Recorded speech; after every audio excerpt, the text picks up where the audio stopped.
Good afternoon, everyone. I just wanted to make everyone know that we are recording, and if you don't consent to being recorded, you are asked to drop off the session at this time.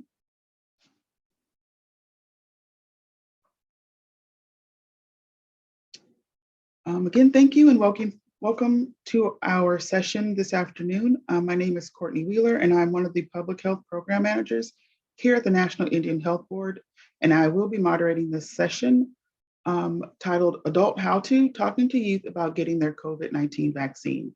Our presenters today are Celena Ghostdog and Roger Peterson.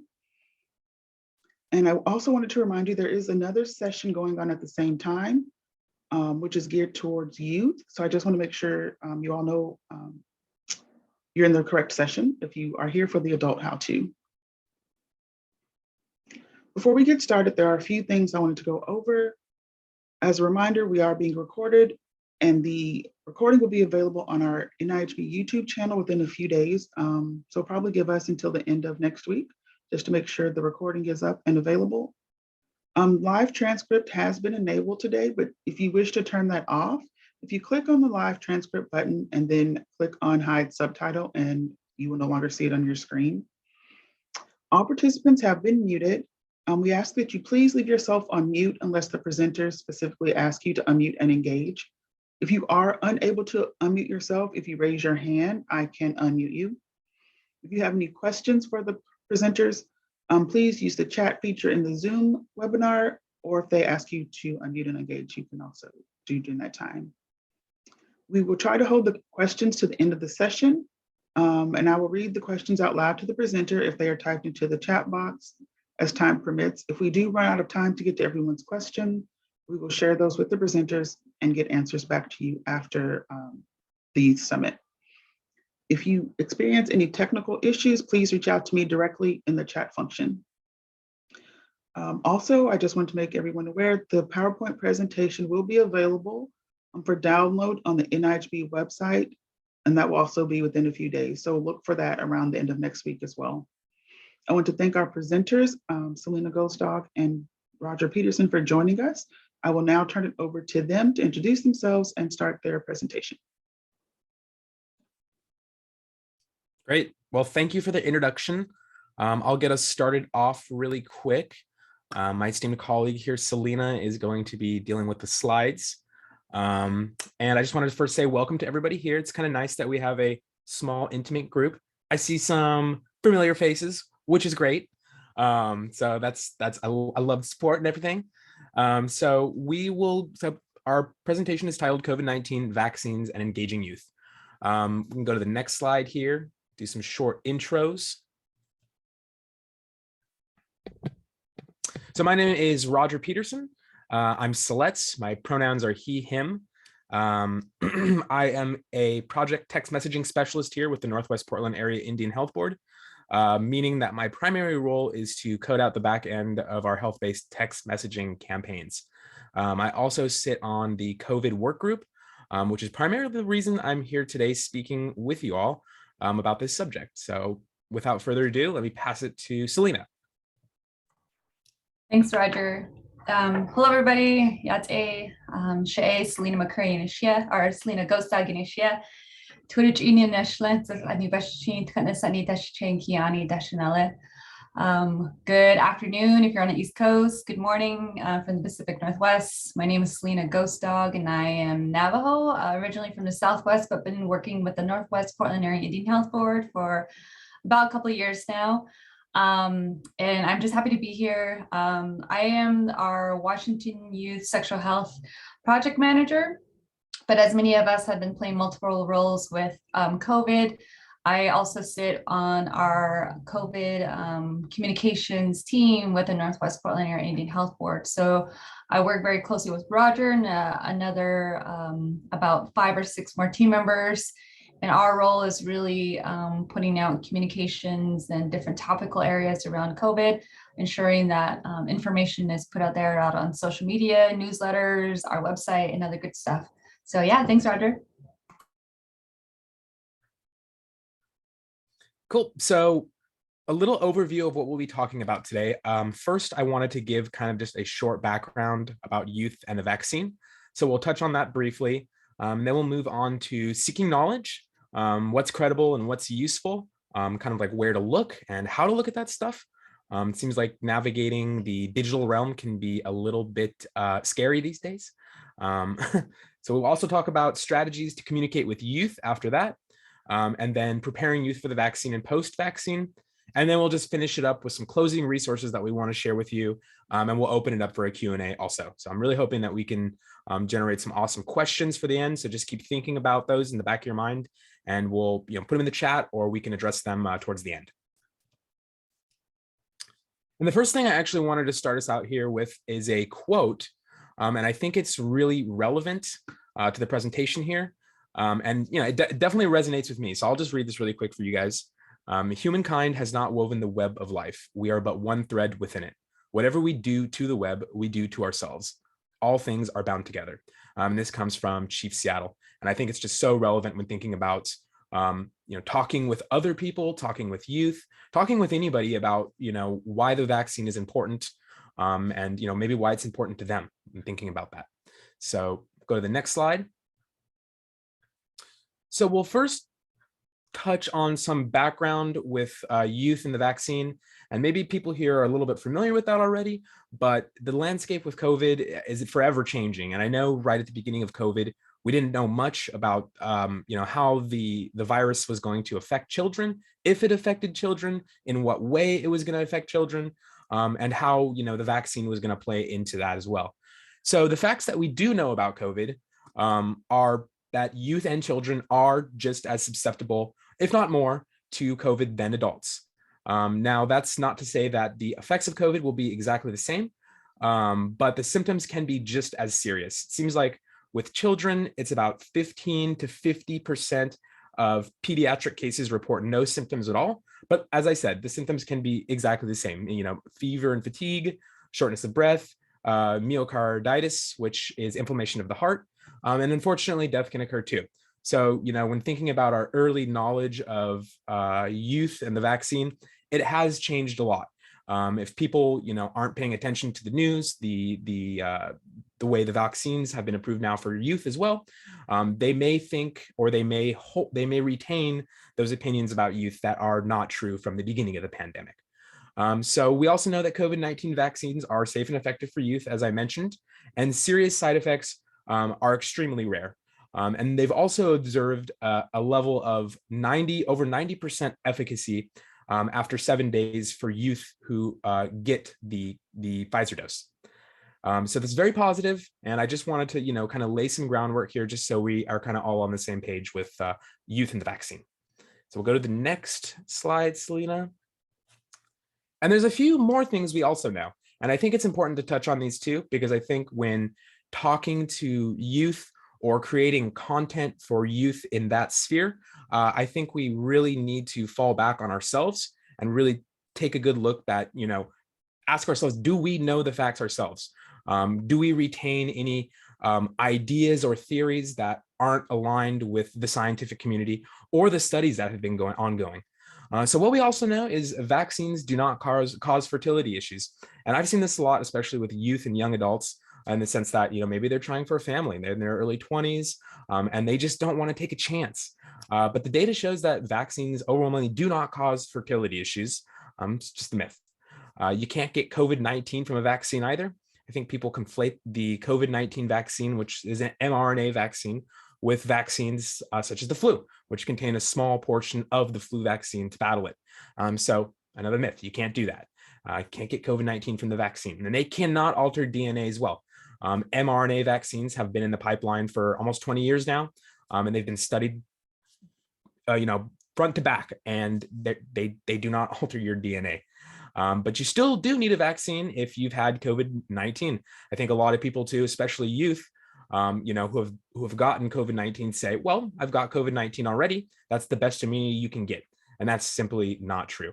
It's makes sense. You'd think, you've got COVID before, maybe maybe you're good, but it's just not true. And the fact that COVID is mutating as well, it's very important that even if you've had COVID before in the past, it's vital that you get the vaccine.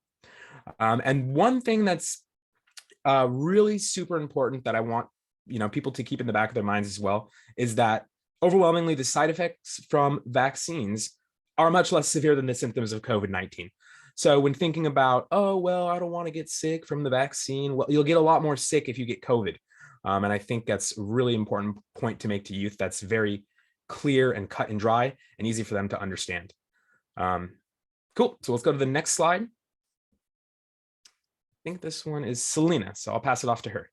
Great, Roger. So as Roger mentioned, some of the brief background information of the vaccine, we wanted to then transition a little bit more to be a source of knowledge. So if you're able to share and have these conversations with youth in your community or family members and such, you yourself too would have to be more knowledgeable in that sense. So knowing the facts on a personal level, doing your research, being engaged into some of these conversations that are happening now. And we appreciate your attendance here with NIHB and definitely want to thank NIHB for hosting these educational sessions for all ages, not just for adults, not just for clinicians, but also youth.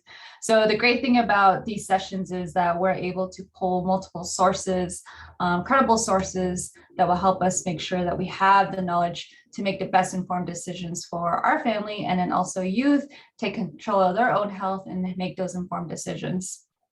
And also understanding what is credible information online.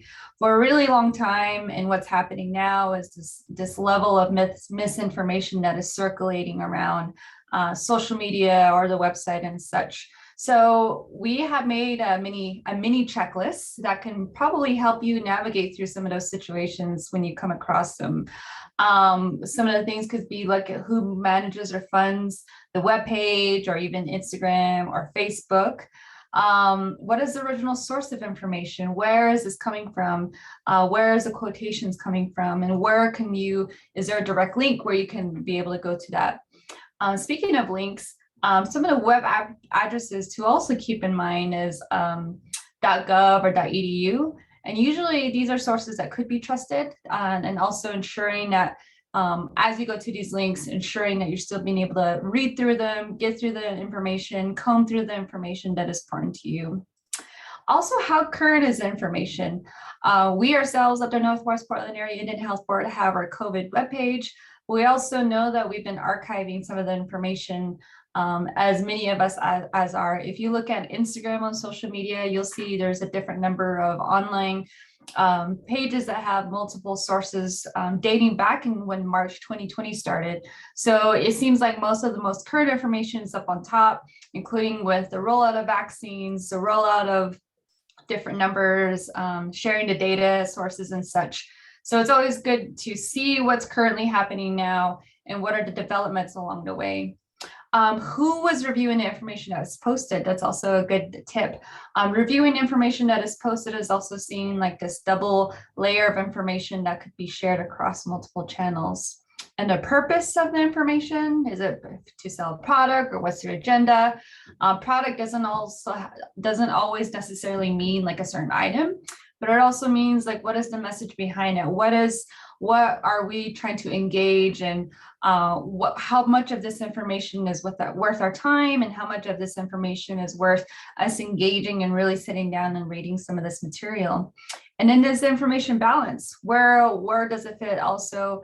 Where we're compiling such information, ensuring that we're able to see where these things could fit into not only our values, but also how we're able to engage with your family and also have them part of that conversation to see where some of those things can work.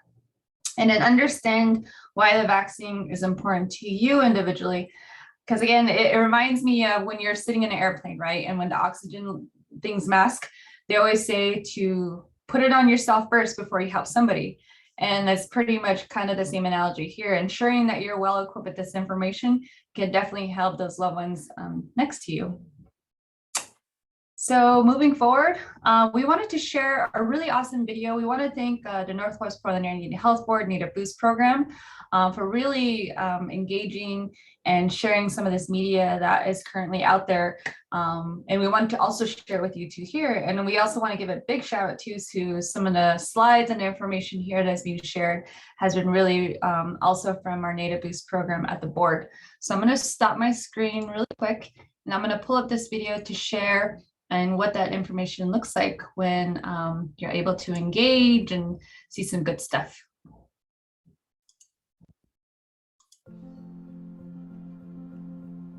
I think about a lot of different things about how I protect my children, whether it's a game or a practice. He has all of his protective gear, his helmet. You know, I think about what tools can I give them and what knowledge can I give them, and also how can I promote their health from a young age, you know, physically, including well child checkups and vaccinations. Are you ready? What we can do, you know, as parents is to make sure that they're protected by getting immunized in the very beginning, because it is very important with our community and with our schools that they're being protected. That's the foundation of their health. All right, let's go. Ask your healthcare providers, ask those healthcare professionals that you trust if you are hesitant about vaccinations for your children. We want only the best for them.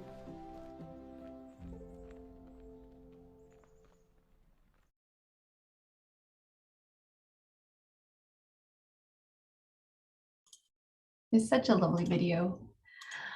Okay, so we're going to transition on to now strategies to communicate with youth. We have more of an individual approach and then a community-wide approach. So this individual approach is really talking to your friends and relatives and youth about the vaccine, especially those who may not want to get it.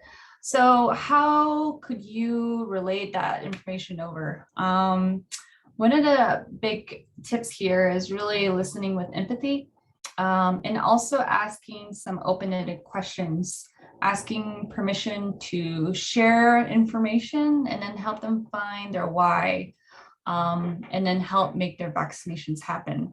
So usually in a good way, it's like more of that hand-holding process to engage with them and giving them that patience and kindness of where they're streaming at.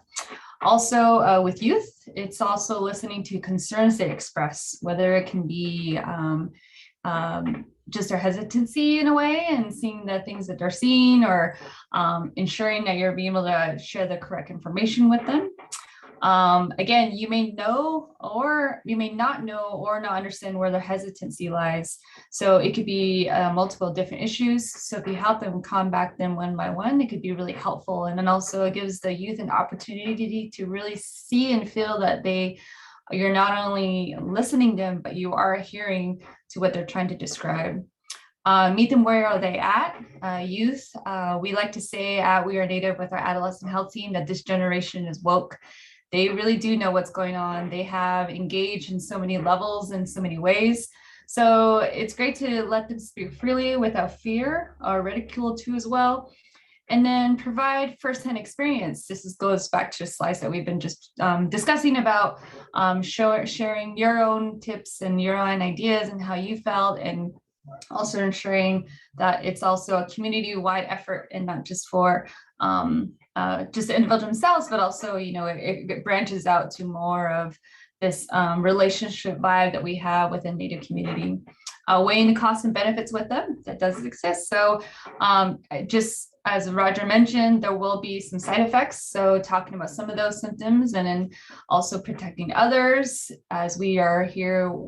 Community immunity is what the lingo is currently going around right now. And it's great because we are relational people. We want to take care of one another, protect one another. And it also really helps us get back to normal activities. Normal activities, you know, I feel like that language is changing nowadays too. And also people are transitioning to living their full potential lives once again, and continue to do it in that way. And realize it may take time. Patience is key, but also knowing that being able to sort through these could be super helpful. And then using facts. One of the helpful strategies is really shutting down the myths and just sharing straight facts. So that's super helpful in having one-on-one conversations. and then again, help them find their own why versus why not. And that could be a really nice conversation starter to begin with also. So I'm going to turn it back over to Roger, and he's going to talk about more of like this community approach. Now we come back more of the one-on-one individual approaches. Great. Awesome. Thanks, Celena. And I think we thought it was, really important. We are an organization, so, we definitely wanted to talk about how to deal with youth and hesitancy around vaccinations organizationally. But, organizations are comprised of individuals. So we thought it was really important to touch on that individual aspect. So we'll go over a couple strategies then to communicate with youth on a more broad level. And we'll start with number one. I don't know why I have a turkey there. Must be getting kind of hungry already for Thanksgiving. But promoting online sources is huge. Back in 2016, we did a youth tech health survey at the Northwest Portland Area Indian Health Board, and we found that 86% of youth had access to cell phones. That has now changed in 2020 to close to 99%. So making sure that, once again, you're meeting youth where they're at, and that being online is super important. And there's a number of sources we're going to share with you later. I didn't want to clutter this slide up here too much, but even looking to WeRNative, I know that link we put one link here to the NPIHB COVID page. In a minute, I'll post the WeRNative resource as well. But just having resources online that are both credible and that can relate too. So, for WeRNative, it really relates well to our youth Indigenous community. And at the same time, all the information on there is vetted by health professionals. We also have our Ask Auntie, Ask Uncle service, which is our most popular service on the WeRNative website. And it could be a really awesome place even to start with your youth. Sometimes they're hesitant to talk to people like their parents or their friends about these touchy subjects. But with our Ask Auntie Uncle service, it provides a conduit for youth to ask these kind of questions without fear of reprise, as we talked about, or without fear of ridicule, and also in an anonymous sense as well. So promoting online sources, great. The next one that we found, or the next two, are kind of related to each other, kind of intrinsically, and that's elevating community voices and promoting youth voices. I mean, youth are part of the community, so I wouldn't really necessarily call those separate. But in our findings, with engaging the community about what works well for them in terms of effective posts, effective communication with them about new information, they wanted this information coming from people in the community that they trusted and that they respect.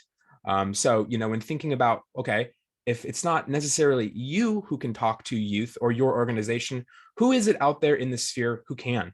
Is there someone in the community that has a strong voice that can speak to the whole community? And, especially when it comes to youth too, youth want to hear from youth. Of course, we all respect and love our elders, but, youth want to hear from someone who's gone through that themselves and who are on the same spectrum.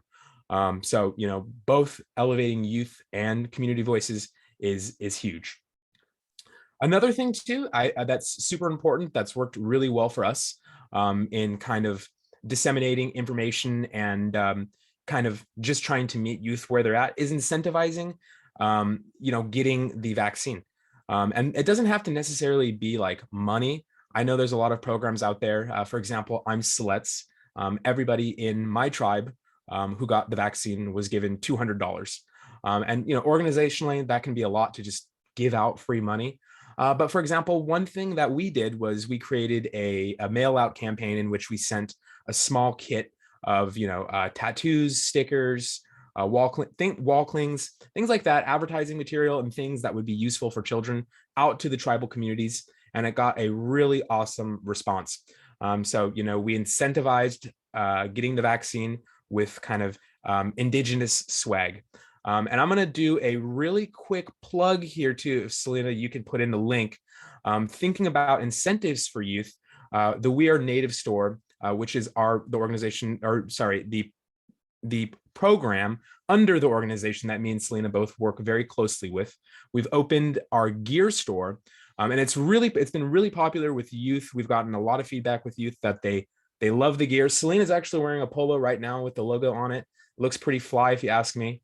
So if you're thinking about, things to, get youth that might incentivize it as an organization, maybe think about getting some WeRNative swag. It's good stuff. As we talked about in the past too, being knowledgeable yourself. So organizationally, having, individually and organizationally. So attending, webinars, really keeping up to date on the news when it comes to basically advances with the vaccine and advances, with the situation as it pertains to COVID, especially looking at relevant sources too, like the CDC website, and I guess avoiding sources too that don't always provide the best information, like Facebook, maybe. Also, involving people who work with youth is super important as well. I think youth super trust people that they're close with, whereas these apparati that exist outside of their community, such as the CDC, they may not trust. Go figure. So combining community events with vaccine events is also huge. I think, having another reason for people to show up.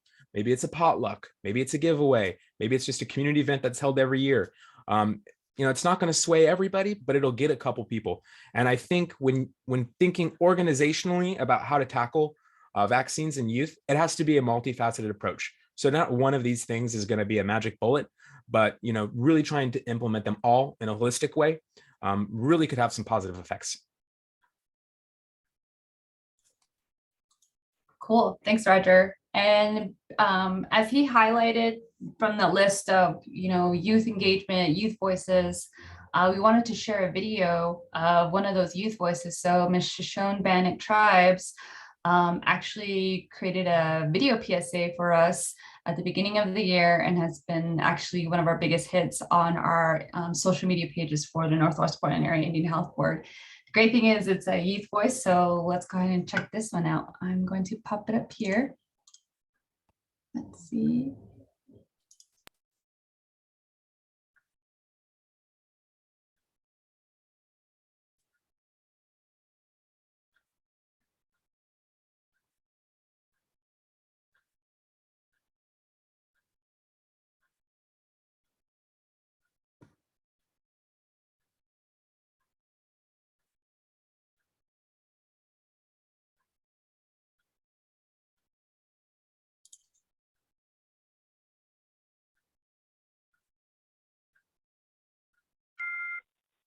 I am Ontaria Airwhite from Fort Hall, Idaho. Younger people are essential to protecting our community from COVID-19. To stop the virus, we all must wear a face mask. Face masks that cover the nose and mouth and fit tightly on the sides of the face can block germs from infecting others. Masks should be worn anytime we are in public. Avoid gathering indoors with friends and family. At outdoor gatherings, wear a mask and keep 6 feet of distance. Visit cdc.gov/coronavirus for more information.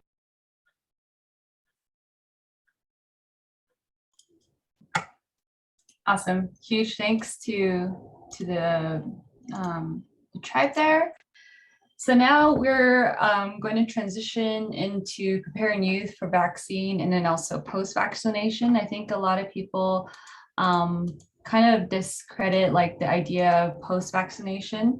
And of course, one of the things that we've heard from Native youth, we have a tribal youth delegate program at the Northwest Portland Area Indian Health Board, and some of our COVID team members were able to get some feedback. And I believe one of the things were like a lot of youth were scared and afraid of the needles. So, how could you prepare? What are some ways and what are some strategies and some tips? And you can, some of the talking points individually could be being honest with them, and that the vaccine, getting that portion of it would hurt or sting. But also considering being there with them at the same time. And then once the vaccine is done, just reinforcing that the pain is over and that the process was really quick and easy at that time. And then also rewards are super helpful. But other tips could be talking with them, expecting what's before and after. Again, putting your own experiences of how that process went. Have them bring things that make them comfortable. I know little fidget spinners or things like that are really common too, and helping with maybe a little bit of anxiety or anything like that could be helpful. Box breathing is super helpful. You can find it really anything on YouTube or even from your phone. You can inhale for about, I believe, like 10 seconds and exhale for 10 seconds. So really helping doing it together would be super helpful. And then distract them, of course, with stories and conversations.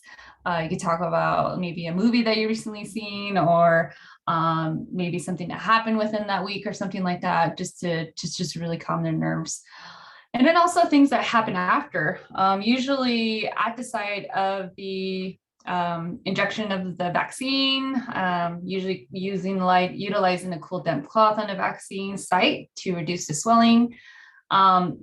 Again, this would be after, so reducing the fever with Tylenol after you receive the vaccine. Hydrating is super important as always, ensuring that you have great amounts of water, and then be ready to call your doctor with any concerns. I know usually there was also a site where you can report anything that really comes within that process, if anything, but also contacting your local doctor is super important. And then even though you receive the vaccine, it's still important to mask up, avoid large crowds, staying 6 feet safe, and then washing your hands. And then ensuring that these practices could also help many others within your family unit and then also the community. So we have a mini list of resources. I know there has been multiple resources across Indian country. We just want to share a few of them here that has been really helpful, I think, for both audiences. So for the youth specifically, as Roger mentioned, our WeRNative website, there's a pretty cool website called Vaxteen, and it's really a website for youth to help them be more familiar with getting up to date with vaccines, and also having conversations, what are patient rights, and other good stuff that you can utilize. Hip Hop Public Health, I just want to give our colleague here, who I see here in our call, Sheila, she actually recommended this website, and it's actually hip hop lyrics that utilize that kind of messaging into public health. So there's a really segment around COVID-19 and the vaccinations. I definitely give you the opportunity here to check it out. Click on this link, even if you are watching it right now. Kudos to you. It's worth exploring and also worth sharing with your community or your youth and your kids. A really nice one too from NCAI is this COVID youth vaccination toolkit for parents and adults. There's a lot of social media graphics that go along with it. You'll see one here that I have on the right, and then also other more tips for parents and educators and caring adults. For the adult resources, we have our COVID main page, which we, I believe, put in a chat earlier. Additional resources on our link tree, which will give you materials towards other credible resources. And then key things to know about the COVID vaccine. I know those are most commonly and frequent questions. And then lastly, we've worked with students from the University of Washington here in the Pacific Northwest, and they were able to compile and dive into the TikTok world that's starting to blow up even more and more, but they were able to help us organize some best practices for creating compelling COVID-19 related messages for Native youth. I think just a big nugget takeaway from that report is that a lot of influencers, so a lot of folks will listen to other Native youth. A lot of folks will listen to other Native folks who are really engaging in those conversations. There's some really large Indigenous followers on TikTok, and they will follow them. So yeah, check them out. If you have an influencer in your community, as Roger mentioned, or a youth voice, definitely give them the opportunity to share their insights. And I think that's also a big strong point there. But yeah, so this concludes our presentation. We want to thank NIHB. We want to thank you all for joining us. We also want to thank our colleagues at Native Boost and our COVID messaging team, our colleagues there, and everybody across Indian country who are really working together to address the pandemic. So we are open to questions, discussion, Q&A, and we'll also check out the chat.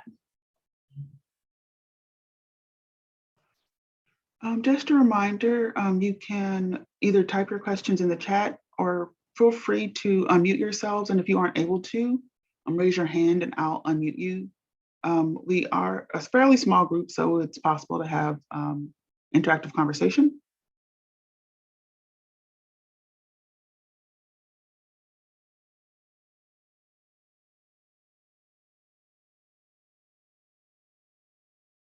So we did have a few pre-submitted questions before the session, so I'll start with those to get the conversation going.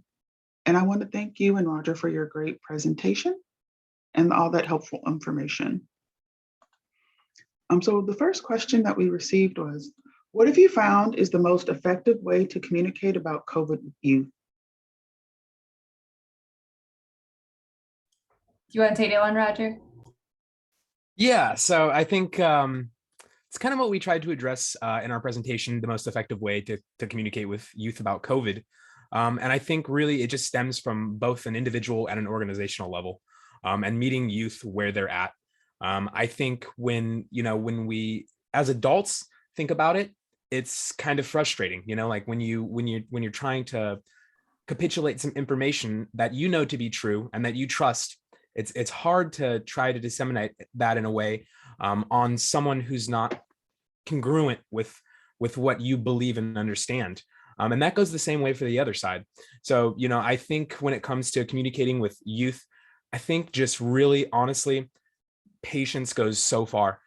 Just really listening to what their hesitancies are and pointing them into, directions that they can find that information themselves. Perhaps they'll listen to you as an adult or a caring adult or an organization. And if they did listen to you as a caring adult or organization, we wouldn't be here having this conversation today, because everyone would have gotten their vaccine by now.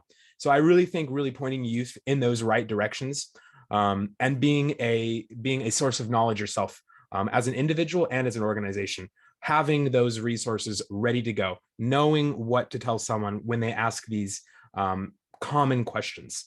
But Celena, feel free to add. Yeah, I just to echo from the presentation, the influencers in the community, whether that's local or largely.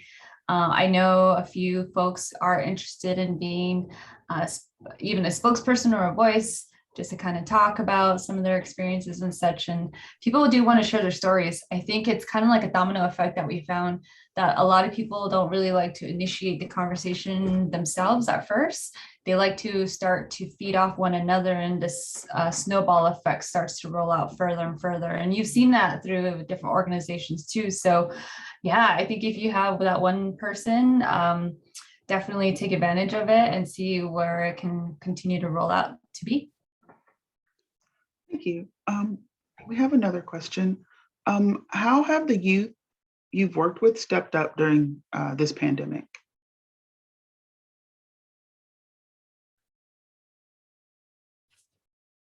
Sure, I can start right here.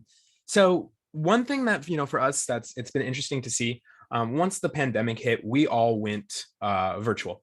So you can see I'm in my upstairs man cave or whatever you want to call it. But we had to. It was a complete and total different way that we had to start kind of interacting with youth, in the sense that it was all going virtual. Our bread and butter too was really attending events, getting people to sign up for our campaigns. At in-person events, getting people to sign up for things within our organization at in-person events. So when we finally went virtual, it was kind of hard for us to at first navigate that landscape because it was just brand new for us. And in that regard, I think the youth have really been a champion for our organization.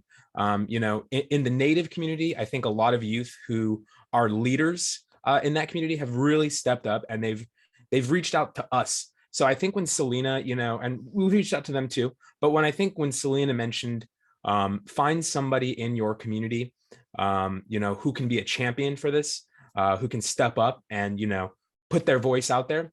I think those youth have always been connected to our organization. And those are the youth that we constantly seek out always to be champions for all of our health-based issues that we deal with at the board. So I think, a couple of ways they've stepped up is just being in the public light, like that video we showed from Miss Shoshone Bannock. That takes a lot of it's so hard to step up and say those things in communities that have been disenfranchised by vaccines, who have been disenfranchised by the government.